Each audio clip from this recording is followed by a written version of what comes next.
Sénégalais Macky Sall, le président en exercice de l'Union africaine, est attendu demain ici à Bamako pour une visite de travail de quelques heures. C'est la première visite du président sénégalais au Mali depuis l'avènement de la transition. Elle intervient dans un contexte de reprise des relations économiques commerciales entre les deux pays après la levée de l'embargo imposé au Mali. Le Mali et le Sénégal, deux pays voisins qui appartiennent aux mêmes organisations sous-régionales et qui entretiennent d'excellentes relations bilatérales. Le point de la coopération et le contexte de cette visite avec notre reporter Yaya Konaté.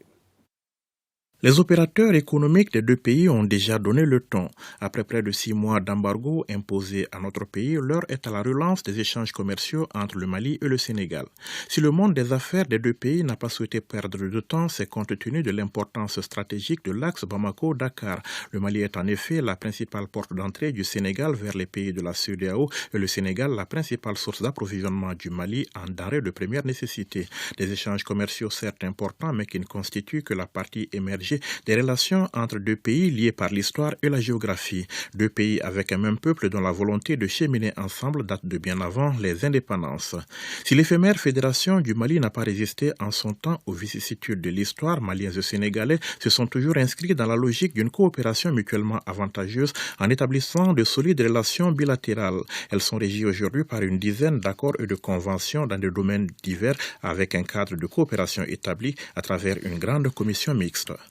Partenaires sur le plan bilatéral, le Mali et le Sénégal le sont également dans le cadre multilatéral à travers les organisations sous-régionales que sont la Communauté économique des États de l'Afrique de l'Ouest, CEDEAO, l'Union économique et monétaire ouest-africaine, UEMOA, sans oublier l'Organisation pour la mise en valeur du fleuve Sénégal, OMVS, et le Comité inter-État de lutte contre la sécheresse au Sahel, SILS.